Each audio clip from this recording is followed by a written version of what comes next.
This morning on NBC5 In Depth, it's the season of giving. Generally, we'll see around 200 people a day, especially this time of year. With the holiday season, we expect higher numbers. So it could be 300, 400, or again, 500. How organizations across our region are rolling up their sleeves, making sure everyone has a place to get a warm meal this holiday season. We all need to eat to survive, but it's more than that. It's nourishing yourself and community members. Plus, from every end of Lake Champlain, community advocates reminding us of the power of community and generosity. And it's the connection, and I think when you come here on Thanksgiving Day, you see people from all walks of life. Some people are very wealthy, some people are extremely poverty, and I think they're all working together. All that and more ahead on NBC5 In Depth.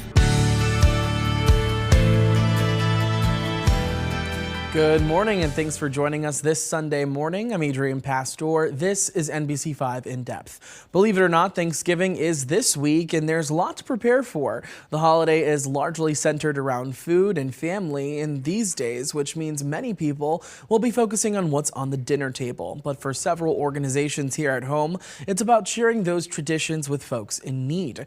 Feeding Champlain Valley is just one example. The group is working more than ever this year since expanding their operations to make sure everyone has a warm meal this week.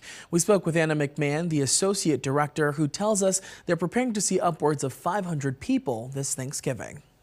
It's a big time of the year for the organization, and it comes on the heels of the transformation that you guys just went under about 2 months ago, celebrating that 50-year milestone, changing the name. Talk to me a little bit about what it's been like since you kind of unveiled that and how it's really upped momentum in the work that you guys do. Yeah, so we rebranded to Feeding Champlain Valley in June of this year. As you said, we're also celebrating our 50th anniversary as an organization, and this is all leading up to the Holidays Without Hunger campaign, which we're in the middle of right now. It stretches from October through the end of December, and our goal is to feed 10,000 neighbors across the Champlain Valley. So that includes Addison, Chittenden, Franklin, and Grand Isle counties. And there's so many ways for folks to get involved, whether that's volunteering their time or making a food contribution, a turkey or a holiday side like gravy or mashed potatoes, as well as a monetary contribution. And I think hunger exists year-round, 365 days a year, but especially during the holiday season, our organization is really hyper aware of the need in the community. And making sure that people have what they need. So, for example, if people make a monetary contribution through our website or by sending in a check, that gift will be doubled today as a result of a contribution from an anonymous donor. And I think that speaks to the impact, again, of giving back to your community. There are so many ways to do it. And we have a lot listed on our website, feedingchamplainvalley.org. But it really, there is such an increased need. We're seeing upwards of 200 people a day through our main food shelf in Burlington, but the need stretches beyond the Champlain Valley region. And when it comes to just the Thanksgiving holiday, obviously that's a big undertaking. A lot of folks look forward to that time of year. And we often kind of forget that it is really about the season of giving and how we can be better contributors to our community. Talk to me a little bit about the preparation that goes into the weeks leading up to the Thanksgiving holiday, because we know that, you guys offer grocery services, you have the meals that are there for folks in the kitchen and having that space where people can really come together as community members.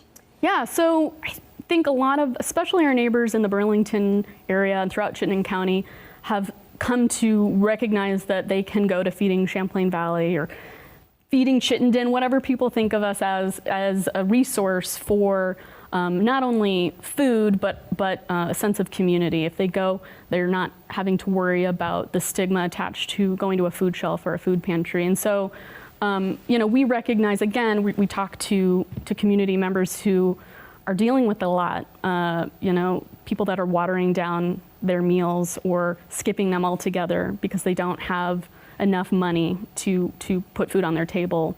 And so, especially during the holiday season, we're preparing for that by purchasing turkeys and holiday sides. But as of right now, we don't have enough to go around, and that includes not just, again, our food shelf in Burlington, but we oversee Northwest Family Foods in St. Albans. There's a Addison food shelf in Middlebury, and also a Richford food shelf. So that's where we get that 10,000 number from. There's so many people throughout this region who are food insecure. So whether that is delivering groceries or having a meal on site at our food shelf in Burlington, we want to provide multiple opportunities for people who are food insecure to get the assistance that they need.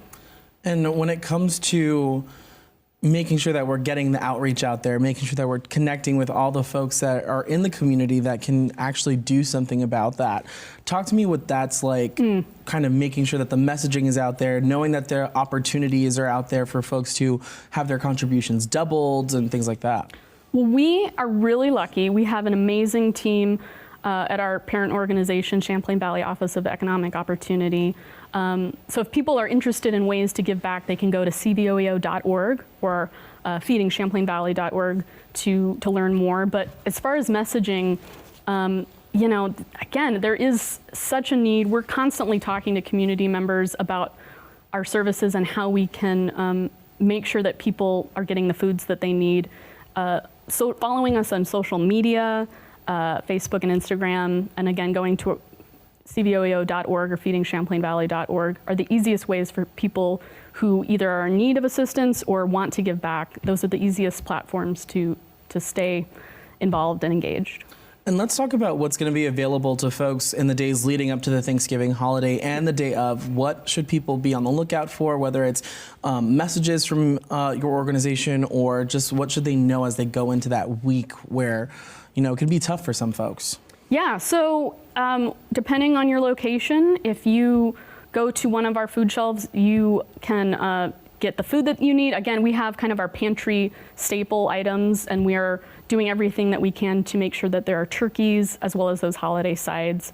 So if people are in need of assistance that way, definitely going to our website to access that information as far as hours and you know, ways that they can seek assistance. And then we're also providing at our food shelf in Burlington, we have a Thanksgiving meal on Wednesday that will start at 11 a.m. So if people maybe aren't in a position to prepare their own meal, they can go and have that holiday meal with neighbors.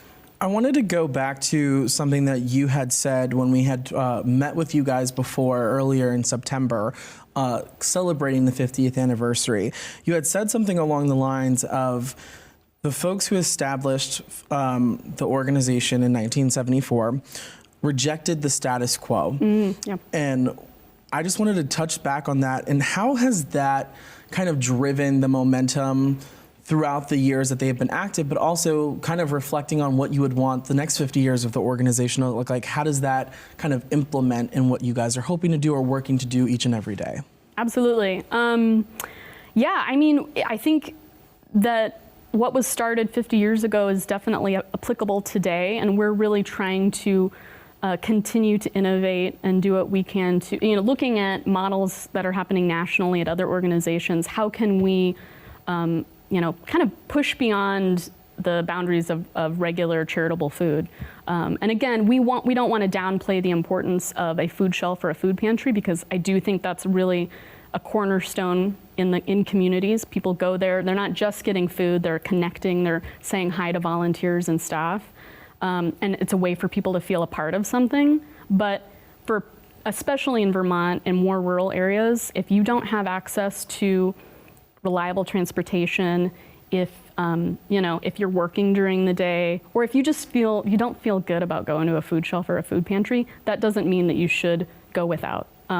So we're really trying to, I think, as far as looking ahead to the next 50 years, I think we're going more and more in the direction of meeting people where they're at, whether that is through delivering groceries and meals or having a food truck that goes to different sites and provides that community meal. That's, by the way, stigma-free. When you go to a food truck, there isn't that stigma of going to a food shelf or a food pantry.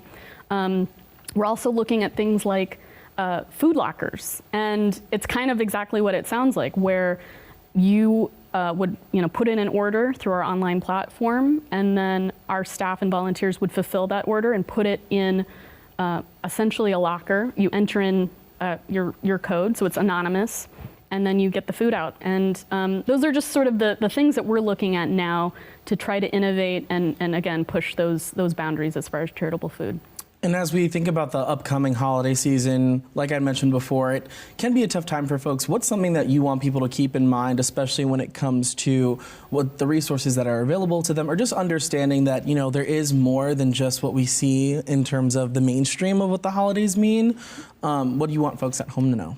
Well, I think, you know, this is a pretty divisive time, and people are going through a lot.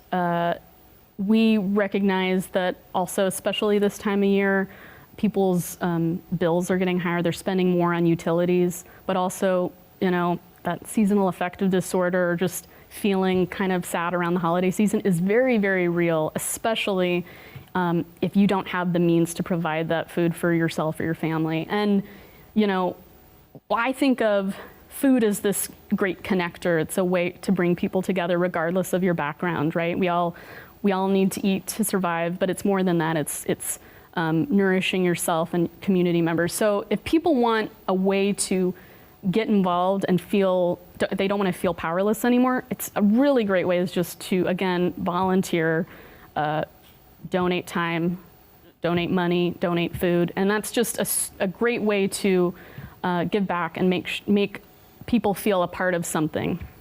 Beautiful. That's so amazing. Anna, thank you so much for agreeing to be with us today. We're looking forward to the holiday season. And obviously for folks at home, there are multiple ways to get involved, and we'll be sure to direct them to those resources. So thank you so much for being here with us today. Great. Great. And whether it's canned goods or a monetary donation, Feeding Champlain Valley and other organizations like it need your support year-round to continue their mission.